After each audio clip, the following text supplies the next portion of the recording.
बात अब उत्तर प्रदेश की बरेली की करेंगे, जहां उत्तर प्रदेश के बरेली में बुलडोजर एक्शन रोका गया। सुप्रीम कोर्ट के स्टे के बाद बुलडोजर एक्शन रुका है और 10 दिसंबर तक बुलडोजर की कार्रवाई पर स्टे।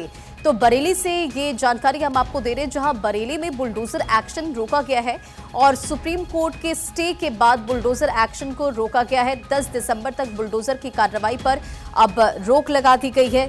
देखिए, आपको मालूम है बरेली में आजम खान और मौलाना तौकीर रजा के करीबियों के बारात घरों को पूरी तरह से ध्वस्त कर दिया गया।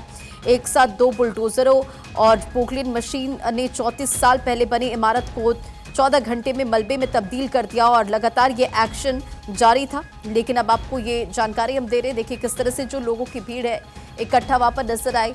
प्रशासन की टीम मौके पर मौजूद है, पुलिस मौके पर मौजूद है, लोगों से बातचीत करते नजर आई। अब ये अपडेट आपको दे रहे जहां बरेली में बुलडोजर एक्शन रोका गया। सुमित, लीगल एडिटर हमारे साथ जुड़ चुके हैं। सुमित, सुप्रीम कोर्ट के स्टे के बाद बुलडोजर एक्शन रुका है, क्या कुछ कहा गया है? देखिए, 75 साल के व्यक्ति ने सुप्रीम कोर्ट में याचिका लगाई थी और कहा गया था कि सुप्रीम कोर्ट का जो डायरेक्शन है बुलडोजर एक्शन को लेकर, उसके अकॉर्डिंग जो है जो अथॉरिटी है, सरकार जो है वो कार्रवाई नहीं कर रही है। बिना नोटिस दिए ही तोड़फोड़ की जो कार्रवाई है वो की गई है। हालांकि सुप्रीम कोर्ट ने इस मामले में अंतरिम आदेश जारी किया है और बुलडोजर कार्रवाई पर 1 हफ्ते के लिए सुप्रीम कोर्ट ने रोक लगाई है। सुप्रीम कोर्ट ने लेकिन साफ तौर पर कहा है कि वो आगे इस मामले की सुनवाई नहीं करेगा। 1 हफ्ते के लिए बुलडोजर कार्रवाई पर रोक लगाते हुए सुप्रीम कोर्ट ने याचिकाकर्ता को इलाहाबाद हाई कोर्ट जाने की सलाह दी है। यानी कि 1 हफ्ते तक बुलडोजर कार्रवाई पर रोक नहीं होगी। इस दौरान याचिकाकर्ता को इलाहाबाद हाई कोर्ट का रुख करना होगा और इलाहाबाद हाई कोर्ट के आदेश पर आगे निर्भर करेगा कि क्या बुलडोजर कार्रवाई 1 हफ्ते के बाद भी उस पर रोक रहेगी या नहीं। ये हाई कोर्ट के आदेश पर निर्भर करेगा। तो फिलहाल फौरी तौर पर जो राहत है वो याचिकाकर्ता को सुप्रीम कोर्ट ने दी है, लेकिन ये साफ कह दिया है कि आर्टिकल 32 के तहत वो आगे अब सुनवाई नहीं करेगा।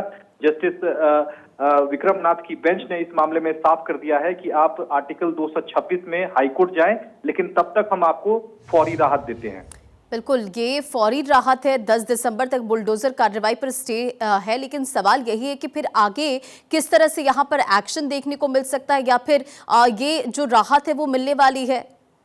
देखिए, सुप्रीम कोर्ट ने आगे की सुनवाई से इनकार कर दिया है और कोर्ट ने कहा है कि आप इलाहाबाद हाई कोर्ट जाइए और इलाहाबाद हाई कोर्ट जैसा आदेश देगा वैसा जो है अथॉरिटी और सरकार इस मामले में कार्रवाई कर सकती है। अब इस मामले में 1 हफ्ते के अंदर जो है याचिकाकर्ता को इलाहाबाद हाई कोर्ट जाना होगा और वहां याचिका लगानी होगी और वहां जब सुनवाई होगी तो हाईकोर्ट अगर आगे इस मामले में रोक का आदेश देता है तो ठीक है, नहीं तो राज्य सरकार या फिर अथॉरिटी जो है इस मामले में बुलडोजर कार्रवाई आगे करने के लिए स्वतंत्र होगी। तो अब सारा दारोमदार हाईकोर्ट पर है। हाईकोर्ट 1 हफ्ते के अंदर क्या कुछ आदेश देता है ये देखना बेहद अहम होगा। लेकिन सुप्रीम कोर्ट ने 1 हफ्ते के लिए अंतरिम राहत जरूर दे दी है याचिकाकर्ता को। इस दौरान हाईकोर्ट जो है याचिकाकर्ता पहुंचता है तो हाईकोर्ट के आदेश पर आगे की बुलडोजर कार्रवाई जो है वो निर्भर करेगी। ठीक है सुमित, बहुत बहुत शुक्रिया इन तमाम जानकारियों के लिए।